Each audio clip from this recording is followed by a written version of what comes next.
না, আমরা জমিতে আগাছানাশক প্রয়োগ করব। কি ভাই, ঠিক না ভাই? ঠিক ভাই। আপনার জমিতে যে আগাছানাশক প্রয়োগ করবেন তা আপনার জমির রোপণের কতদিন বয়স হচ্ছে যদি একটু বলেন? 4 থেকে 5 দিন, এর মধ্যে আমরা এই আগাছানাশক দিয়ে দেবো। মানে 4 থেকে 5 দিনের মধ্যে আগাছানাশক দিবেন, যাতে মানে আগাছানাশক 4 থেকে 5 দিনের জন্য এর মধ্যে এই জন্য দেওয়া হয় যে ধান রোপণ করার 4 থেকে 5 দিনের মধ্যে যদি আপনি আগাছানাশক, এক ধরনের আগাছানাশক আছে, এই আগাছানাশক যদি প্রয়োগ করেন তাহলে নতুন করে মানে কোনো ঘাস, কোনো আগাছা আর জন্মাবে না।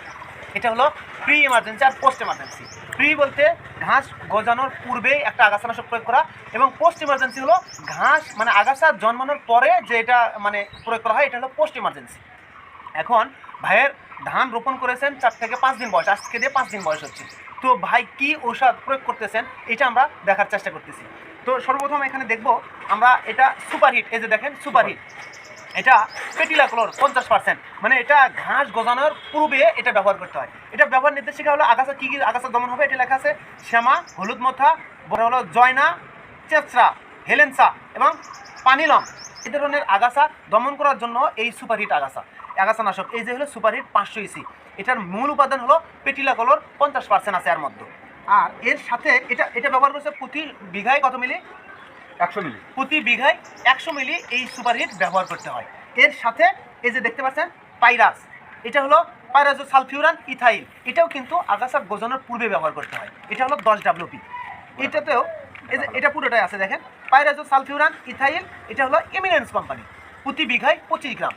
এই যে পাইরাস, হ্যাঁ পাইরাস আর হলো সুপারহিট, এই দুইটা একত্রে কি করতেছে, একসাথে, এটা 100 গ্রাম, এটা হলো 25 গ্রাম, দুইটা একসাথে 5 কেজি ইউরিয়ার সাথে মিক্সড করেই জমিতে ছিটিয়ে দিচ্ছেন। অবশ্যই খেয়াল রাখতে হবে, জমিতে আগাছানাশক প্রয়োগ করার পূর্বে 2 থেকে 3 ইঞ্চি পানি রাখতে হবে।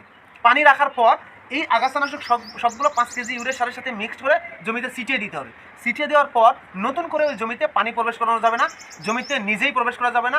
এক কথায় উপরে যে একটা স্তর পড়বে এই সার ঔষধ দেওয়ার পর, এই স্তরটা যাতে না ভেঙে যায়, এই স্তর যদি ভেঙে দেন আপনি হাত দ্বারা বা আপনি নিজে প্রবেশ করে যদি এই স্তরটা ভেঙে দেন, তাহলে কি হবে, এই আগাছানাশক কাজ করবে না।